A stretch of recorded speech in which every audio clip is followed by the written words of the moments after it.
Ratan Tata's story isn't just another billionaire biography. This is the journey of a man who rewrote what success, power, and leadership mean in India. Born into a legendary business family, most people assumed his path would be easy, predictable, and privilege-driven.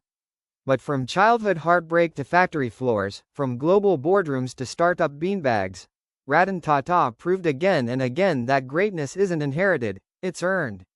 This video dives deep into the life of the quiet titan who transformed the Tata Group, put India on the global map, and stayed humble while doing it. From buying British icons to building cars for the common family, from surviving doubt to inspiring millions. This is the real story of a leader who led with heart first and business next. Strap in, because you're about to witness how one man changed an entire country without raising his voice, flexing his wealth, or compromising his values. The beginning of a legend. Ratan Tata's story doesn't kick off with boardrooms, billion-dollar deals or iconic cars. It starts in 1937, in Bombay, when India was still under British rule and the future felt uncertain for everyone. Born into the powerful Tata family, most people assume he inherited convenience, destiny, and success on a silver platter.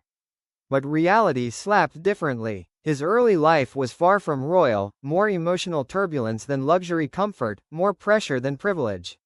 At just 10 years old, his life gets flipped upside down. His parents' marriage falls apart, and in a society where divorce was rare and super taboo, that split hit him harder than people imagine. Ratan and his younger brother moved in with their grandmother, Lady Navajbai Tata. That house became his shelter, but emotionally, he had to rebuild from scratch. The loneliness, the instability, and the quiet pain of watching his family fracture shaped him into someone who valued empathy over ego and humanity over power. What's wild is that even growing up surrounded by legacy and expectations, Ratan Tata never got intoxicated by wealth. He wasn't the party kid, the loud heir, or the stereotypical, rich brat. He was shy, thoughtful, observant, and deeply curious, traits that later became his superpowers. While everyone imagined he'd seamlessly slide into the corporate throne, he quietly chose a different path, learning, exploring, and proving himself instead of flexing his surname. And that's the twist most people miss. Ratan Tata didn't walk into greatness, he crawled toward it, fought for it, questioned it, and built his own identity first. His childhood wasn't his weakness, it was the furnace that forged his character. Before he ever led Tata Group, he had to lead himself out of confusion, loss, and expectations. And the kid who started life surrounded by doubt would later become the man who redefined Indian business with ethics, courage and vision. Education, rebellion and finding his own path. As Ratan Tata grew older, the weight of his surname followed him everywhere he went. Everyone assumed his life was already scripted. Tata family boy grows up, joins business, takes charge. But Ratan wasn't built to follow a predictable path. He wanted to understand the world, experience life outside the shadow of the empire, and build something with his own two hands. That's why he decided to leave India and study architecture and engineering at Cornell University in the United States. No fancy shortcuts, no family chair waiting. Just a student living alone in a foreign land, learning how real life feels when privilege doesn't protect you. Life in America hit differently. Instead of living as a Tata, he lived as just Ratan, a young guy figuring out how to cook, how to travel, how to take care of himself, how to stand on his own feet. He hustled through classes, worked summer jobs, and learned the value of labor firsthand. In that raw, unfiltered experience, he built his own backbone. And somewhere between drawing buildings, washing dishes, and navigating adulthood, he discovered the bigger truth. Leadership isn't inherited. It's earned through sweat, discipline, and resilience. But here's the real mic drop moment. After graduating, he didn't rush back to India to sit in a cushy office. He got a job with IBM, ready to start a career abroad. He was on track to build a completely separate life, far away from family pressure and corporate expectations. But destiny took a sharp turn. His grandmother, his guardian, strength, and emotional anchor, fell ill. Without hesitation, he packed up everything and flew back to India. That single decision changed the future of Indian industry forever. By choosing family over comfort, responsibility over escape, Ratan Tata unknowingly stepped onto the path that would one day make him a national icon. But at that moment, he wasn't a business legend, just a young man returning home to repay a debt of love and loyalty. And this emotional pivot proved something crucial about him. He wasn't driven by money, fame, or power. He was guided by values. And those values would later reshape an entire business empire. Entering the Tata Empire, and starting from the bottom. When Ratan Tata finally returned to India, the expectations around him skyrocketed instantly. People assumed he'd walk straight into a luxurious cabin with AC humming, a personal secretary waiting, and a leadership tag slapped on his name just because of his bloodline. But that's where everyone underestimated him. Instead of climbing in through the executive elevator, he walked straight to the factory floor. Literally. Hard hat, lunchbox, and all. His first major role was at Tata Steel's Jamshedpur plant, and bro, this wasn't a symbolic, rich kid internship. This was real sweat, dirt, heat, and labor.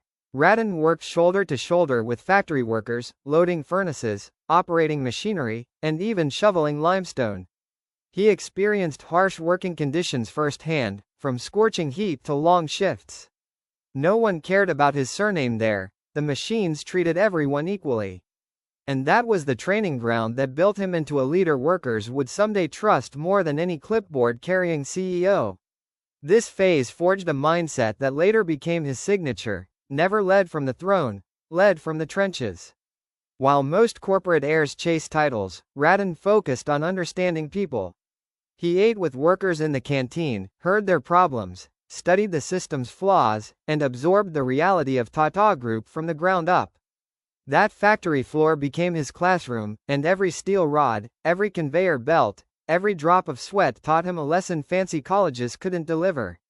What's even crazier is how many times he got ignored or sidelined in those early years. Senior executives, old corporate gatekeepers, didn't take him seriously. Some openly told him he didn't belong in management. Others believed he wasn't strong enough to run the empire. But instead of fighting for attention, he focused on becoming useful. He kept learning, kept pushing, kept observing. He realized that respect isn't purchased or inherited, it's earned by showing up consistently, even when no spotlight exists. From the outside, it looked like a step backward, rich guy buried in a factory. But in reality, he was quietly leveling up, collecting insights, building trust, and preparing himself for a future even he didn't see coming. Before Ratan Tata ever led the Tata Group to global dominance, he first became a worker among workers. And that humility became the foundation of every legendary decision that followed. The moment of truth, taking over Tata Group. As the years rolled on, Ratan Tata slowly transitioned from the factory floor to higher responsibilities across different Tata companies. But his rise wasn't smooth or universally welcomed.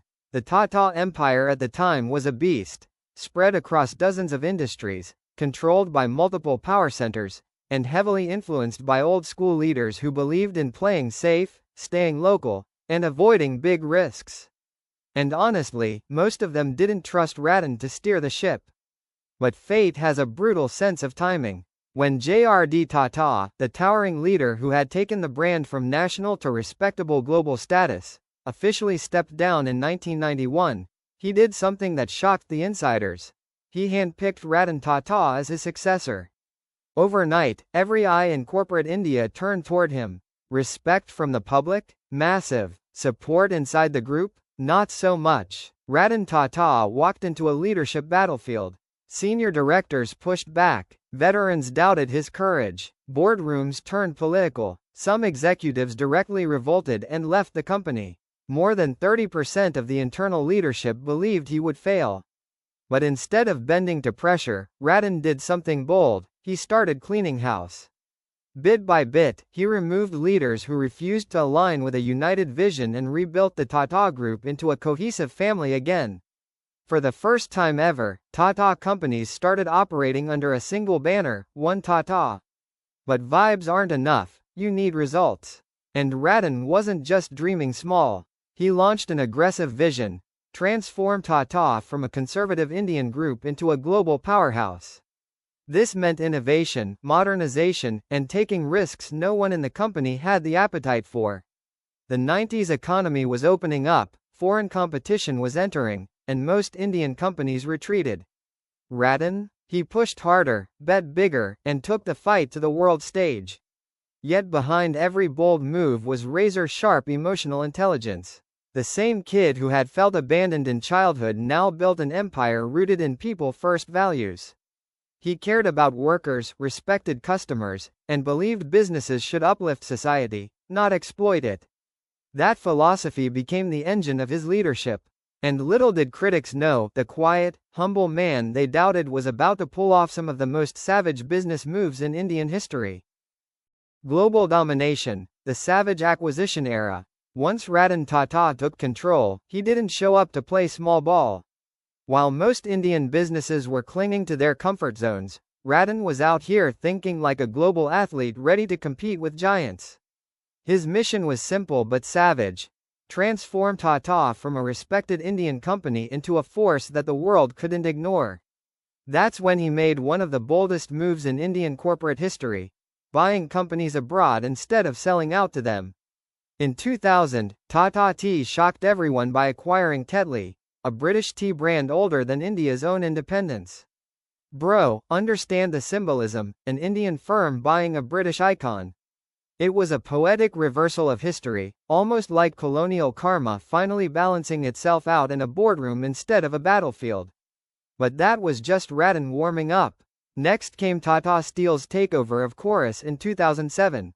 Corus was Europe's second-largest steelmaker, and critics thought Tata couldn't handle such a beast. Analysts laughed, stock markets doubted, pessimists screamed, suicide, but Ratan didn't blink. The deal turned Tata Steel into one of the top global steel producers overnight. It wasn't just a business win, it was a message to the world that Indian companies weren't just followers, they could lead. And then, the knockout punch, Jaguar Land Rover, JLR, in 2008. Ford was struggling and ready to dump its luxury brands. Every major global giant stepped back, scared of the risk. Ratan Tata stepped forward. Overnight, Tata Motors, known for trucks and Indian taxis, owned two of the world's most iconic luxury car brands. The headlines the next morning felt unreal. India was no longer just a consumer market, it was now an owner of global luxury. The craziest twist? JLR, a company everyone thought was dying, flourished under Tata. It went from loss-making to profit-generating. Modern models rolled out, sales surged, and the world realized something. Ratan Tata didn't buy brands, he rescued them. His leadership turned broken companies into global winners. This acquisition spree didn't just grow the Tata Group, it reshaped India's psychological confidence. It proved India could acquire, not just be acquired. It was a statement of identity, a declaration of intent, a quiet flex from a man who rarely raised his voice. The heart behind the empire. Ratan Tata didn't conquer the business world by being loud, arrogant, or hungry for power. What truly set him apart was something far rarer in business: a moral compass that always pointed toward people, not profits. At a time when corporate greed was the norm and success meant squeezing workers and customers, Ratan Tata quietly did the opposite. He led with empathy, compassion, and deep emotional intelligence, traits that came from his own childhood battles. He believed a company doesn't become great because it's rich, it becomes great when it improves lives. This mindset shaped every major decision he took. When companies abroad were laying off thousands to protect margins, Ratan Tata refused to sacrifice employees in crises. He made sure workers kept their jobs, salaries, and dignity, even if it temporarily hurt the company's bottom line. That loyalty created a ripple effect. People didn't just work for Tata, they stood with Tata like family. His humanity showed up in smaller, quieter ways too. When Tata Steel employees were affected by accidents, he personally visited their homes. When the 26/11 Mumbai terror attack struck the Taj Hotel, a Tata company, he didn't hide in a boardroom or speak from a distance. He showed up, in the hospitals, in the streets, in the family's living rooms. He supported victims for years, including paying school fees, offering jobs, and guaranteeing lifelong care. This wasn't PR. This was Ratan Tata being Ratan Tata, putting humans before assets. And while India bowed to billionaires flaunting palaces and supercars, Ratan Tata lived an almost minimalist life. No private jets as status symbols, no obscene luxury, no entourage flex. The man literally drove himself around for years. He sat among junior staff in cafeterias. He saw himself not as a king ruling an empire, but as a caretaker guiding one. What's wild is how much power he had, yet how little ego he carried. If he wanted to cash out and become one of the richest humans alive, he easily could have. Tata Trusts own most of the group's wealth. But Ratan believed that wealth should benefit a nation, not one person's bank account. Today, majority of Tata's profits are channeled back into education, healthcare, research, and social upliftment through charity trusts. In a country with billionaires showing off yachts, here was a quiet titan building hospitals, universities, and science labs. Ratan Tata proved that strength doesn't need swagger, leadership doesn't require dominance, and success means nothing unless you lift others with you. The legacy that can't be measured.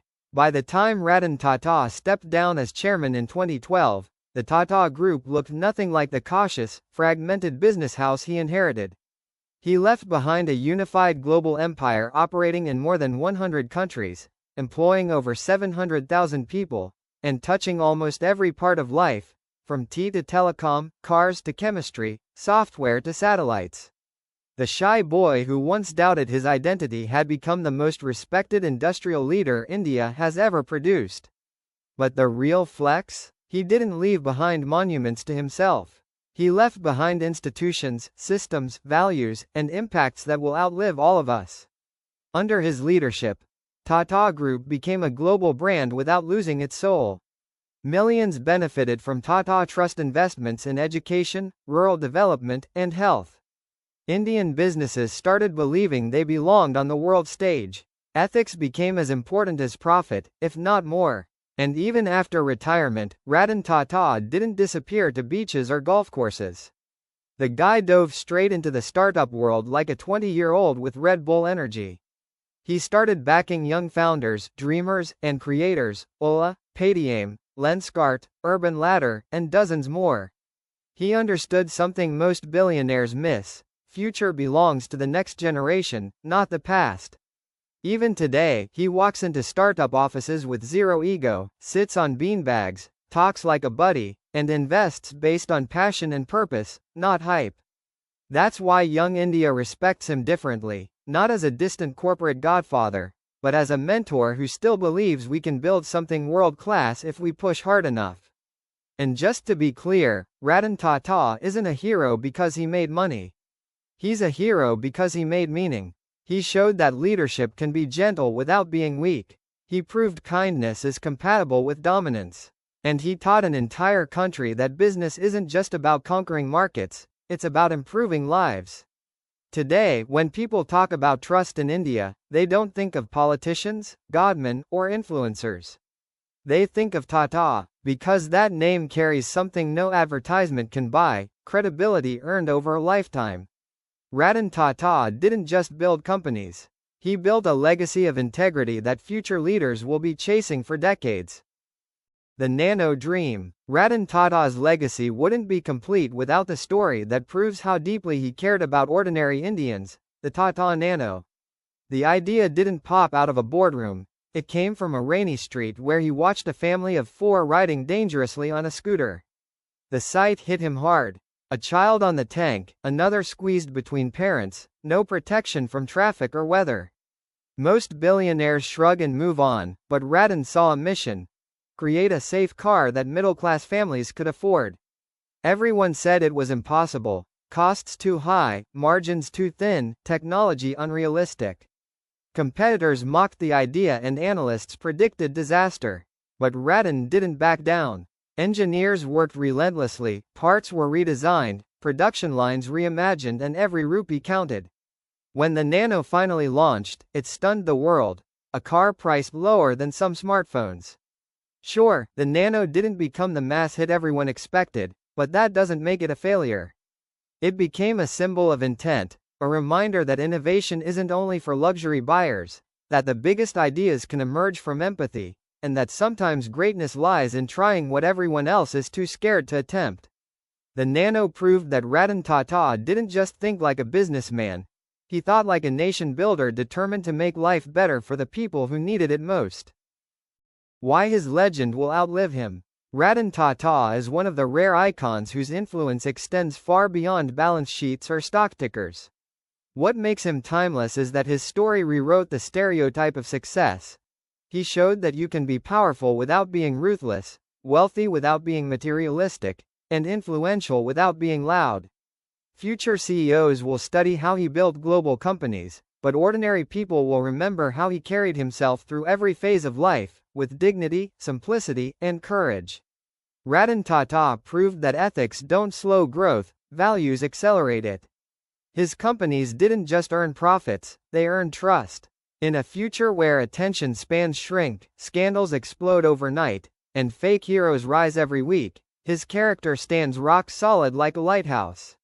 Kids growing up today may never see him in his prime, but they will still feel his impact every time they see a Tata vehicle on the road, sip Tata tea, study in a Tata-funded school, work at TCS, or use tech born from startups he supported.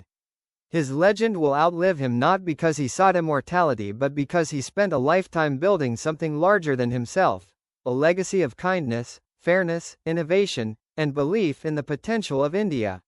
And that's why Ratan Tata will forever remain more than a tycoon. He will remain the benchmark of what true leadership looks like.